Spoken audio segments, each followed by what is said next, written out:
Hey there, I'm hanging out on my new, whoops, I almost lost you there. Hold on, please. That, I think is a little better. Anyway, I am on my new temporary patio, which is not so new because I've been here for about 8 months, and in about 7 weeks, I'm gonna be hitting the road. I've been planning this for a long time. Since I want to say like January, February of 2020, I have been thinking about getting a van and building it out to be a camper to allow me to travel around the country and see a lot of things that I haven't seen since I was a kid. I did a couple of cross-country trips with my parents. My dad was a researcher, a scientist, a professor, and he fortunately got 6 month sabbaticals every several years.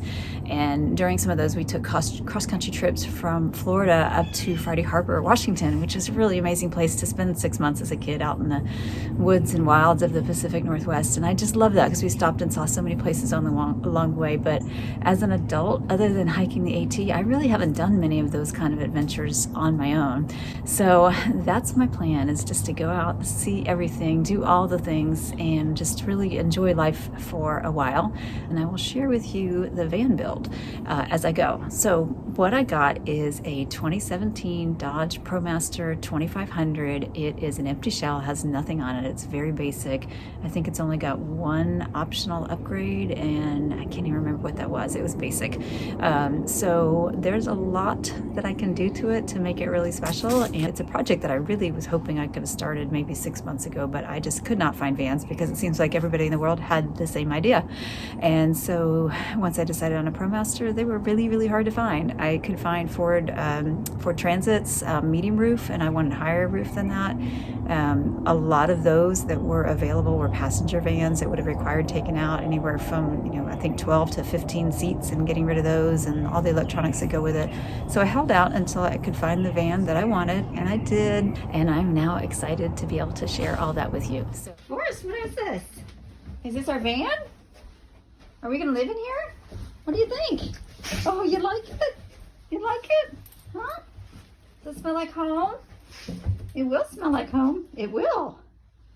Okay, no, not going anywhere yet. No, we're gonna ride later.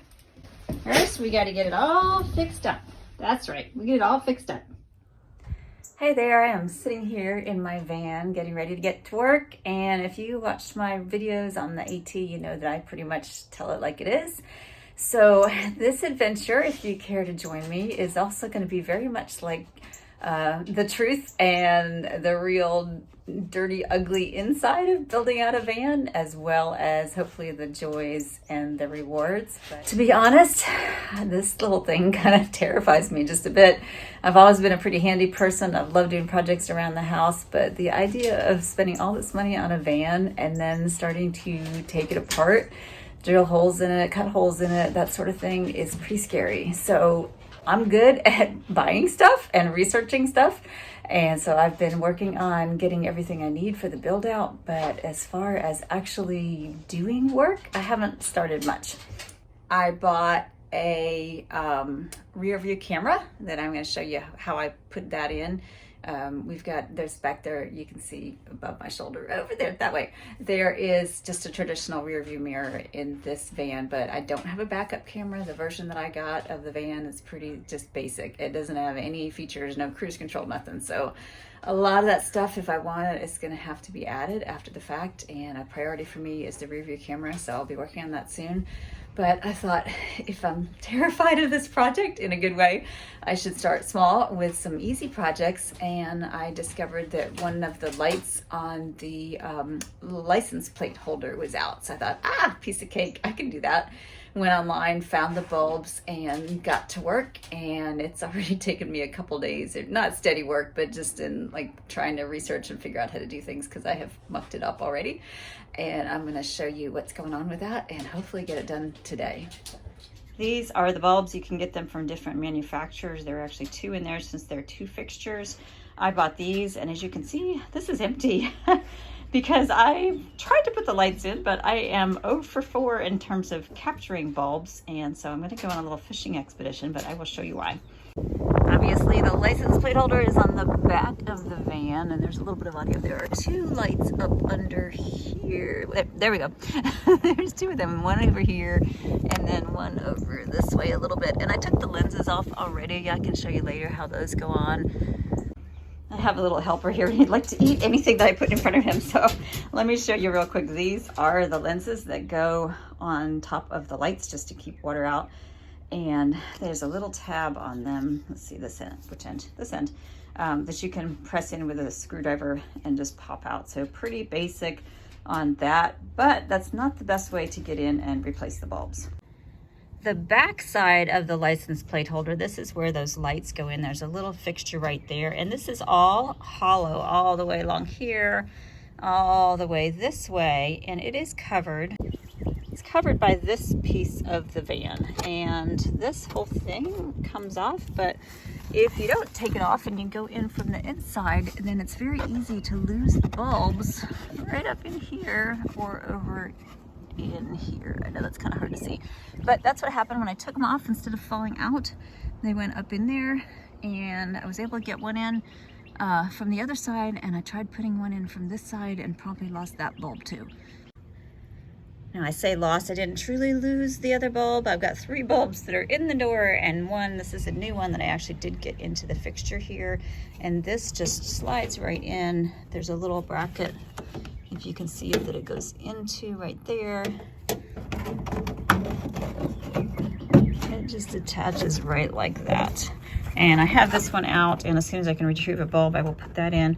But I'm gonna unscrew these 3 screws right here and take off that outside piece, and then hopefully be able to find the bulbs that are missing in here somewhere. All right, well, I'm gonna chalk this up into the category of anything worth doing is worth doing right, plus everything's 10 times harder than it should be. So I just bought myself some little wrenches at Costco, and I thought, this small one will fit just perfectly. It doesn't.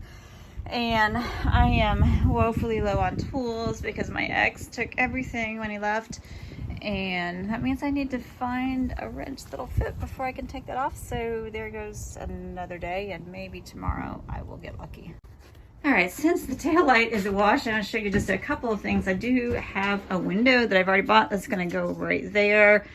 I need to cut out those panels, which, like I said, terrifies me, but it's gonna happen. I've got a fan that's gonna go somewhere up in the roof, and I've got flooring that I've already purchased that will look lovely once this is all done. And the van came with this cargo mat that actually has foam on the bottom that's shaped to match all those ridges. And I think it might be good underlayment for my flooring when I get there, but it's a little dirty on the underside. So I've just got it rolled up right now, and I'm going to get that all clean and see if I can use it. If not, I'm gonna have to do plan B, which is probably some pieces of plywood or possibly cord. Anyway, that's where I'm at for today, and it's slow going already, but hopefully I will get in the groove, get the tools I need, and start making some more serious progress. We'll see.